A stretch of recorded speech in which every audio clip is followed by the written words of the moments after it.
আগামী 9 সেপ্টেম্বর থেকে ইউএইতে শুরু হতে চলা এশিয়ান ক্রিকেটের মেগা লড়াই অর্থাৎ এশিয়া কাপের জন্য ভারতীয় ক্রিকেট বোর্ড বা বিসিসিআই মোট 15 জন স্কোয়াডের নাম ঘোষণা করেছে, যার মধ্যে আছে 4 জন ব্যাটার, 2 জন উইকেট কিপার, 2 জন স্পিনার, 3 জন ফাস্ট বোলার এবং 4 জন অলরাউন্ডার। তো এর মধ্য থেকে কোন কোন প্লেয়ার বাদ পড়েছে কিংবা কোন 5 জন প্লেয়ার স্ট্যান্ড বাই হিসাবে আছেন, আর এই 15 জনের মধ্য থেকে সেরা বা বেস্ট প্লেইং 11 কি হতে পারে সেটা নিয়েই আজকে আলোচনা করব।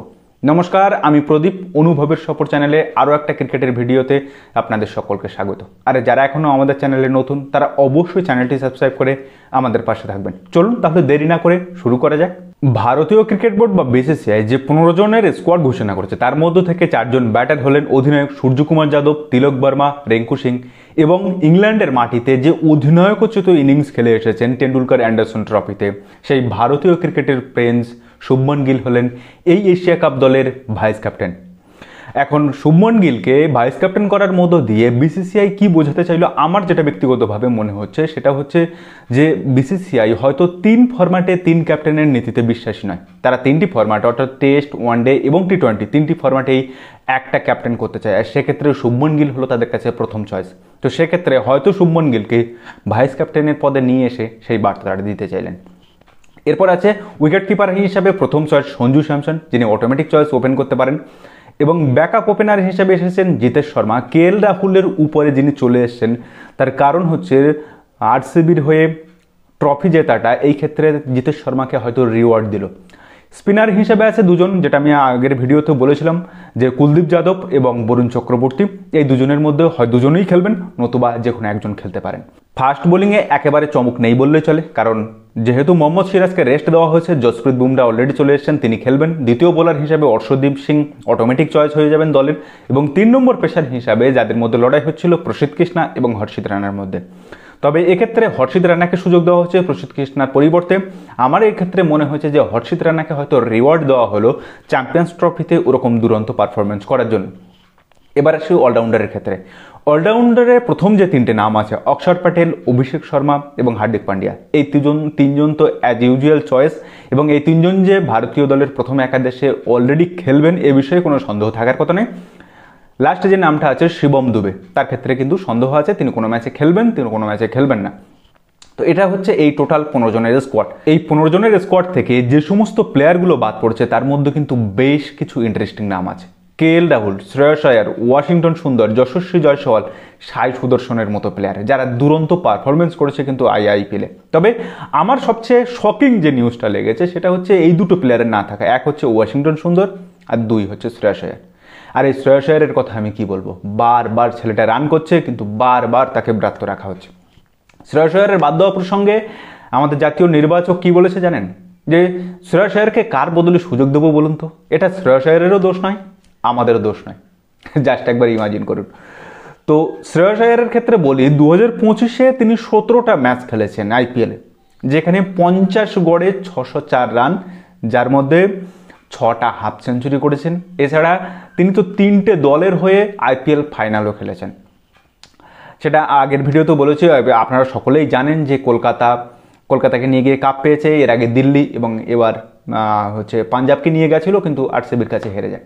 তো এইরকম একটা প্লেয়ারকে বাদ দেওয়াটা সত্যিই কষ্টদায়ক, অন্তত আমার ক্ষেত্রে এটা মনে হয়েছে। এবার আসে কেএল রাহুলের ক্ষেত্রে। কেএল রাহুল 13টা ম্যাচ খেলেছে, 54 গড়ে 539 রান করেছে, যার মধ্যে 3টে 50 এবং একটা সেঞ্চুরি আছে। তবে আমার ব্যক্তিগতভাবে মনে হয়েছিল কেএল রাহুলের দিকে হয়তো টি-20 ফরম্যাটে ভারত যাবে না, যে কারণে কিন্তু জিতেশ শর্মাকে সঞ্জু স্যামসনের পরেই সুযোগ দেওয়া হয়েছে। তবে সঞ্জু স্যামসন যদি সেইভাবে পারফরমেন্স করতে না পারেন তবে কেএল রাহুল কিন্তু যোগ্যতম দাবিদার হিসেবে মিডল অর্ডারে চলে আসবেন। এবার আসি সবচেয়ে যে ইন্টারেস্টিং আরেকটা আমার যেটা শকিং নিউজ, ওয়াশিংটন সুন্দরের জায়গায়। ওয়াশিংটন সুন্দরের জায়গায় একটা ফাস্ট বোলিং অলরাউন্ডার নেওয়া হয়েছে শিবম দুবেকে। তো শিবম দুবের পারফরমেন্সটা কেমন ছিল আর ওয়াশিংটন সুন্দরের আইপিএল পারফরমেন্সটা একটু দেখে নিই। শিবম দুবে 14 ম্যাচে 357 রান করেছে, স্ট্রাইক রেট হচ্ছে 132। এইটা কিন্তু দেখবেন টি-20 ক্রিকেটে সবচেয়ে বেশি দেখা হয় স্ট্রাইক রেট। তো 132 স্ট্রাইক রেটে শিবম দুবে 14 ম্যাচে 357 রান করেছেন এবং কোনো উইকেট পাননি, কারণ তিনি এই 2025 আইপিএলে যে কটা ম্যাচ খেলেছেন সব কটা হচ্ছে ইম্প্যাক্ট হিসেবে খেলেছেন। সেক্ষেত্রে ওয়াশিংটন সুন্দরের দেখুন 6টা ম্যাচ খেলেছে, বেশি ম্যাচ খেলেনি। 6টা ম্যাচে 133 রান করেছে এবং সেখানে স্ট্রাইক রেট তার 166। কোথায় 132 আর কোথায় 166, যাই হোক। এবং এর পাশাপাশি তিনি 6 ম্যাচে 2টো উইকেটও নিয়েছেন। তাহলে এরকম একটা স্পিন ফ্রেন্ডলি পিচে যেখানে চ্যাম্পিয়ন্স ট্রফিতে আমরা অলরেডি দেখেছি, সেখানে কেন ওয়াশিংটন সুন্দরের পরিবর্তে আরও একটা ফাস্ট বোলিং অলরাউন্ডারকে শিবম দুবেকে দলে নেওয়া হলো, এটা আমার ঠিক বোধগম্য হলো না। আপনাদের যদি হয় অবশ্যই বলবেন। এছাড়া যে 5 জন প্লেয়ারকে স্ট্যান্ড বাই হিসাবে রাখা হয়েছে তার মধ্যে আছে প্রসিদ্ধ কৃষ্ণা, ওয়াশিংটন সুন্দরকে স্ট্যান্ড বাইয়ে রেখেছে, রিয়ান পরাগ, ধ্রুব জুরেল এবং যশস্বী জয়সওয়াল, যাকে 2024 ওয়ার্ল্ড কাপেও স্ট্যান্ড বাইয়ে রাখা হয়েছিল।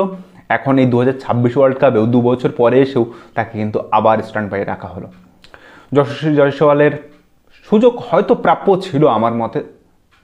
এবারে আসি এই 15 জনের স্কোয়াডের মধ্য থেকে বেস্ট স্ট্রংগেস্ট 11 কেমন হতে পারে। তো ওপেনার হিসাবে আমি প্রথমেই বেছে নিয়েছি সঞ্জু স্যামসন এবং অভিষেক শর্মাকে। 3 নম্বরে রেখেছি তিলক বর্মা। 4 নম্বরে রেখেছি এই দলের নতুন ভাইস ক্যাপ্টেন শুভমান গিলকে, এই ক্ষেত্রে রেখেছি সূর্যকুমার যাদবের পরিবর্তে। তবে সূর্যকুমার যাদবকে আমি 5 নম্বরে রাখলাম অধিনায়ক। 6 নম্বরে আর কারো চয়েস আসে না, সেটা হচ্ছে আমাদের কুংফু পান্ডিয়া।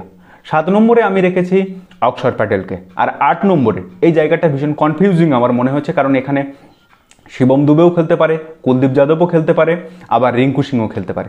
তো এই জায়গাটা আমি ফাঁকা রাখলাম। এই জায়গাটাই সবচেয়ে বেস্ট চয়েস কে হতে পারে সেটা আপনি বলবেন। আর 9-এ বরুণ চক্রবর্তী, 10-এ অর্শদীপ সিং এবং 11 জসপ্রীত বুমরা। তো এই হলো আমার মতে বেস্ট স্ট্রংগেস্ট 11। তো এর মধ্যে আপনার কি মনে হয় 8 নম্বরে আপনি কাকে রাখতে চান, কিংবা আপনার মতে বেস্ট 11 কেমন হতে পারে সেটা কিন্তু অবশ্যই কমেন্ট করে জানাবেন।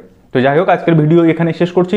ভিডিওটা যদি ভালো লাগে তাহলে অবশ্যই আপনার বন্ধুবান্ধব ও চেনা জানা মানুষের মধ্যে পাঠিয়ে তাদেরকেও জানার সুযোগ করে দেবেন। তো দেখা হচ্ছে পরের ভিডিওতে, ততদিন ভালো থাকবেন, সুস্থ থাকবেন আর অবশ্যই নিজের খেয়াল রাখবেন। আর হ্যাঁ, আমাদের চ্যানেলটা সাবস্ক্রাইব করতে যেন ভুল করবেন না।